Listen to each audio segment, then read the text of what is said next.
สวัสดีครับ I'm Point from ค้นพบ How do you understand karma? What does karma mean to you? What does the law of karma mean to you? Do you even believe in karma? Now, I've talked about karma before in a previous clip last year, but today I want to revisit the topic again. And this time, talk about how our understanding and perception of what karma means, how this understanding can influence how powerful you feel in your life. So let me begin by presenting it this way. The first way of understanding karma, which we could say is the popular way of understanding it in our culture, is simply this. It is as if there is some universal mechanism or universal force that is always keeping watch of what you and I do. And what you do, if it's a bad deed, if you do something wrong or something bad, say you take advantage of somebody, you cheat, you steal, you lie, etc., then somehow, through the forces of the universe, somehow later on down the road, in the future, the forces of the universe will find a way to punish you. First of all, do you notice that this kind of understanding of it has a kind of personal feel to it? It's almost as if the universe is taking it personally. And second of all, do you notice how this popular way of understanding karma, if we really consider it, it promotes you to feel and believe and understand that there's some outside external force at play here. And therefore, you don't have control over that force, right? Add to this, point number 2, is that this way of understanding karma, it is convenient for us to explain away somebody's misfortunes or losses, or when something bad happens to somebody, is a convenient way of explaining that situation away, that event away. Oh, it's his karma, it's her karma, it's my karma. In one sense, it's kind of a lazy way of understanding it, I would say. So, do you notice how this kind of dynamic, understanding karma in this way, number one, it makes us feel as if this force is something outside of us and is always watching us and is always keeping track, keeping scoreboard of our behaviors and actions and thoughts, and that we will get punished personally if we do something wrong. That's number one. Number two, whenever something happens in life that we cannot directly discern or directly find the root cause of, then because we have such a desire to explain everything and to feel that we understand everything, it's therefore easy to just shrug it off and label it as because of karma, right? And number 3, I'm sure we can all relate to this, when we especially see somebody that we might not like so much, or somebody who sees somebody else get punished in life in some way, shape, or form. Perhaps they experience a loss, a misfortune, something bad happens to them, and you don't really like that person, or they don't really like that person. Do you notice that there's a common way to say, ha, karma's a bitch, he or she deserved it? See, so there's almost as if a personal vengeance attached to that kind of a way of looking at it, right? But do you notice that understanding karma in this way, in one sense, is rather a lazy way of painting the picture of what's really going on here? It does not promote you to feel that you have personal power, personal agency, and responsibility over your lives. And it promotes you to explain away events that may not seem so predictable or may not seem understandable on a surface glance. Explain it away due to karma.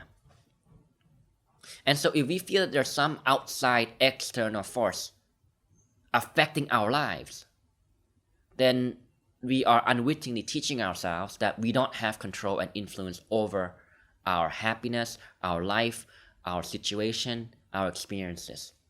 So we could say that this way of understanding karma is a rather more powerless way of understanding it, or an unhelpful way of understanding it. Which leads to the second way that I want to propose here, which I think would be more in line with what the original teachers of karma, who really understand what karma is, which is this second way of understanding, which I'm about to talk about next, would be more in line with what they have to say about it or what they have to teach about it. And it is simply this. How about this? How about if we understand karma as the consequence of the momentum of the movement of your mind? How about that? What I mean by this is, let's use an example. Let's say somebody cheats. Let's say somebody lies. Let's say somebody steals. Let's say somebody takes advantage of another person. Karma will work in this following way. When you lead a life and you perhaps behave in an opportunistic way, you take advantage, you steal, you cheat, and you might get away at first.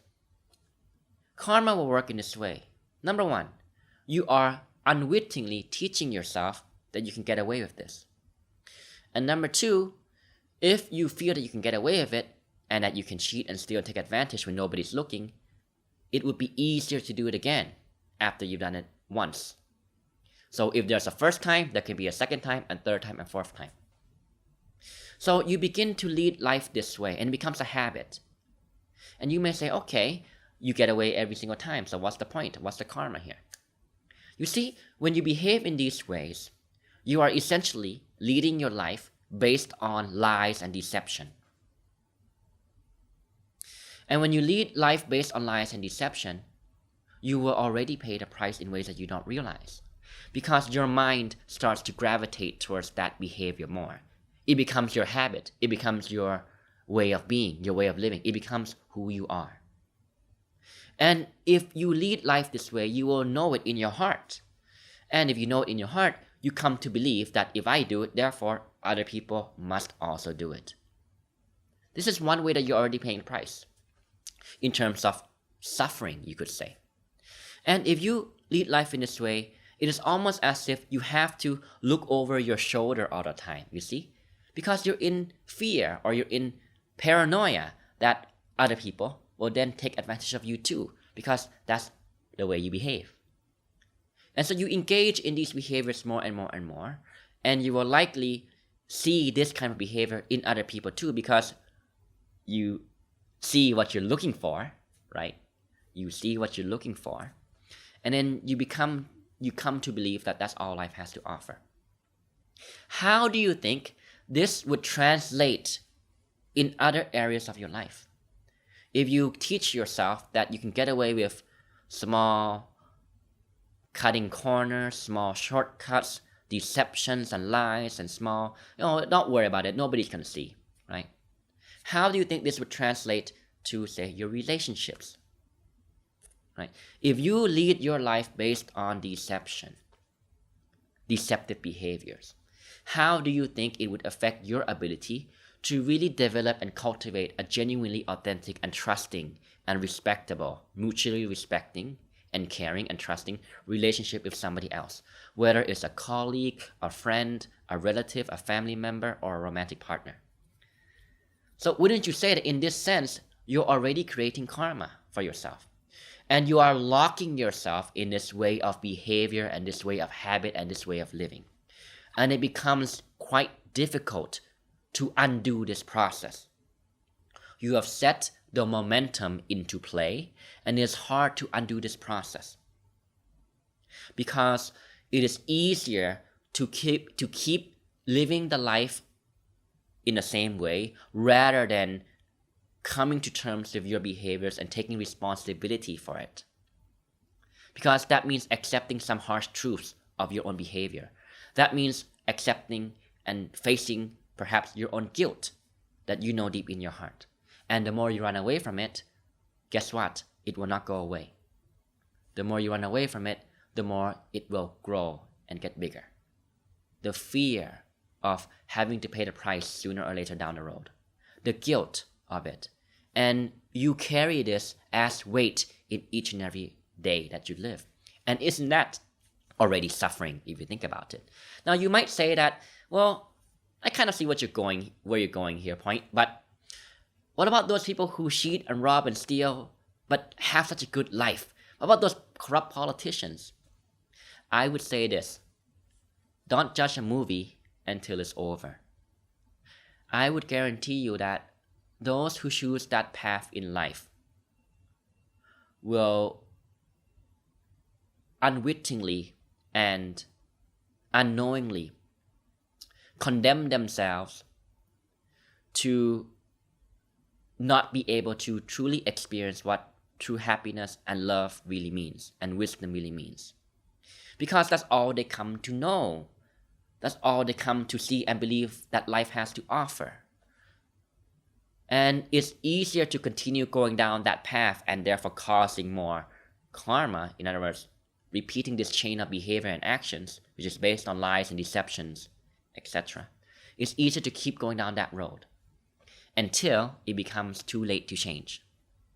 So, what I'm proposing here in this second way of understanding karma, if you think about it, if you think about the effect that it has on our mental state, on our psychology, on our mind, on our conscious, if you understand the effect that it has and the gravity that it leads to, the momentum that it leads to, then we will be more inclined to take responsibility and ownership over our lives. Because we understand that our thoughts, actions, and behaviors translates into how happy we're able to be in life, how peaceful we're able to live, how content we're able to be. And if you understand that your experiences are created from within. It is not as if there's some universal force that is judging you or condemning you. It is simply that you are continuing to do it to yourself because you walk that path. And if you understand this, you're also more likely to work on yourself and develop yourself and choose to do things that you view as good. In other words, you come from a good place in your heart. You try to do good, but not because you fear punishment, but because you understand the suffering that it leads to and that you would not wish this for yourself or for anybody. And wouldn't that be a much more powerful and empowering way of understanding karma? It's one thing I want to present in this video. Because think about it, right? If you're able to choose to do a good deed, a good thought, a good action, a good behavior, not because you're coming from a place of fear of punishment, but because you know in your heart that it leads to goodness, it leads to peace, happiness, contentment, right? And that it minimizes suffering, right? And you understand that you would not wish suffering for yourself or for other people, and you choose this choice simply based on that understanding of your own. Wouldn't it be a much more, a noble way, a much more noble way of leading life, wouldn't you say? Because you're not doing something out of a risk and reward dynamic, out of a reward and punishment dynamic. You're doing it because you know in your heart it's the right thing to do. And you choose to do it, even if it may be inconvenient to do so at times. Even if it may be tempting to take the shortcut, to take advantage of the opportunity. See that? And therefore you understand how your actions translates to your state of mind, your conscious, and the thoughts that are produced consequently. Thoughts based on guilt, thoughts based on fear. If I take advantage of them, then others are going to take advantage of me. And you wouldn't want that for yourself. And therefore you'll be more willing to take responsibility for your behaviors, for your actions, for your thoughts, for your intentions. You'll be more willing to take ownership of and agency and control over your life, because you understand that your experiences are happening from within, not without, not from outside. Your experiences are happening from within, and therefore you realize that nobody can make you happy or suffer except for you yourself. And I think this understanding of karma is a deeper way of understanding it, which I would say is more in line with what the wise teachers would have to say about the topic. Okay, so I wanted to share this in this video. How do you understand karma? Do you understand it as some outside force, right? That is beyond your control, and therefore it promotes you to look at life in a fatalistic kind of way. Everything's based on fate, luck, and chance, beyond your control, right? Which is not serving you to feel empowered and powerful and in control of your life. Whereas if you look at it in the other way, you understand the cause and effect of the consequences in your mind, in your conscience, in your heart, from your own behaviors and actions. You come from a place of understanding this, then you'll be more likely to feel that your life, your happiness, your contentment is in your hands, nobody else's. And you'd be more willing to explore what that means. You'll be more inclined to do good, not because you fear punishment or because you want reward, but because you know it's the right thing to do for the sake of your peace, contentment, happiness, and for that of others. I hope this video was valuable for you. Do share with me what you think about the topic. I'd love to hear your opinions too. If you have time, be sure to check out the other videos, because the previous few weeks, if you've noticed, we've been talking about a common theme. And a common theme is simply that to truly live a meaningful and fulfilling life, we must take ownership and responsibility for our thoughts, behaviors, and emotions. Therefore, it goes back to our theme that we've been talking about, which is life is not about what happens to you. That is beyond your control. Life is about your choice in how you choose to respond. No matter how difficult, no matter how challenging life may get. But you always have control over how you respond. You always have control and influence over the choice of attitude that you choose to adopt. And the more we learn about this, the more powerful we feel in life, the more empowered we become, and the more we grow consciously, psychologically, and spiritually. Thanks for watching. I'll see you next time. สวัสดีครับ